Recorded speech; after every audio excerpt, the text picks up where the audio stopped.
Adakah anda ingin berdakwah? Adakah dakwah itu satu kewajipan kepada kita semua sebagai seorang Muslim?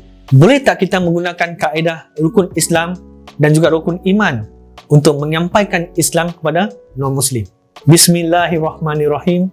Alhamdulillahirabbil alamin. Wassalatu wassalamu ala Rasulillah wa ala alihi washabihi ajmain. Amma ba'd. Assalamualaikum warahmatullahi wabarakatuh.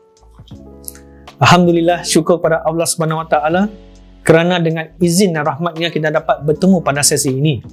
Dalam sesi ini, saya akan menyampaikan 3 perkara. Yang pertama, pengenalan kepada Islam. Yang kedua, rukun Islam. Yang ketiga, rukun iman. Pengenalan kepada Islam, kita dapat pelajari bagaimana kita nak bezakan pencipta dan ciptaan. Kenapa penting?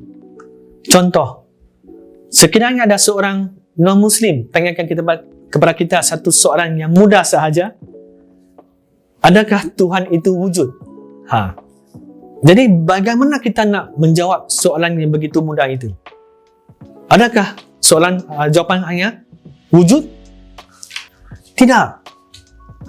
Kita kena terangkan dengan menggunakan metodologi supaya mereka betul-betul memahami dan betul-betul yakin kepada Islam dan yakin bahawasanya Allah Subhanahu Wa Taala itu wujud.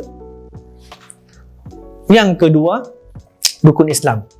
Saya tahu, kita semua tahu apa itu rukun Islam. Tahu itu adalah satu bab.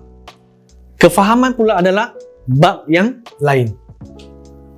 Jadi, sejauh mana kefahaman kita berkenaan dengan rukun Islam? Contoh, sekiranya ada non-Muslim tanyakan pada kita soalan yang mudah juga. Kenapa kita perlu bersyahadah? Kenapa kita perlu bersolat? Kenapa kita perlu berpuasa? Kenapa kita perlu menunaikan zakat? Kenapa kita perlu menunaikan haji? Jadi, apakah jawapan yang kita patut terangkan ataupun menjelaskan pada non-Muslim yang bertanyakan soalan ini? Adakah dengan secara direct jawapan tersebut? Tidak. Mereka tidak akan memahami dan juga tidak akan yakin kepada Islam. Saya pernah didatangi oleh seorang non-Muslim yang bertanyakan pada saya berkenaan dengan rukun Islam, iaitu solat. Dia mempunyai seorang rakan sekerja, dan dia selama dia bekerja beberapa tahun dalam syarikat tersebut, dia tidak pernah melihat Muslim tersebut menunaikan solat. Sebab kalau kita benar-benar memahami rukun Islam, nescaya kita tidak akan meninggalkan perintah Allah. Kita akan menunaikan segala rukun Islam yang diperintahkan oleh Allah Subhanahu Wa Taala. Seterusnya, rukun iman pula. Jadi tidak perlulah saya terangkan satu persatu tentang rukun iman. Kita semua tahu kan. Soalan yang sama juga daripada non-Muslim, dia tanya berkenaan dengan rukun iman. Bagaimana pula kita nak menjelaskan? Jadi, adakah pembelajaran 3 perkara ini penting? Dalam perspektif saya sebagai seorang pendakwah yang mempunyai pengalaman selama 4 tahun turun padang untuk menyampaikan Islam kepada non-Muslim, perkara ini benar-benar adalah penting untuk kita mempelajarinya. Oleh kerana yang pertama, kita boleh menjawab soalan-soalan daripada non-Muslim supaya mereka benar-benar memahami dan juga mempunyai keyakinan yang penuh kepada Islam dan juga Allah Subhanahu Wa Taala. Yang kedua, kita dapat mengabdikan diri kepada Allah Subhanahu Wa Taala.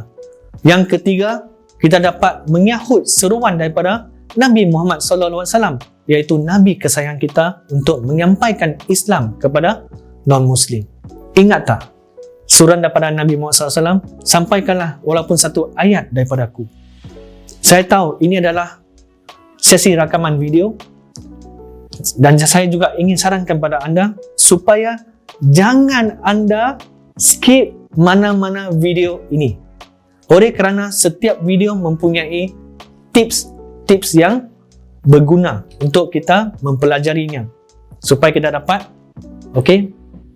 menyampaikan Islam dengan mudah, kefahaman kepada non-Muslim. Ini adalah dakwah masterclass saya. Kita jumpa dalam sesi yang seterusnya. Assalamualaikum.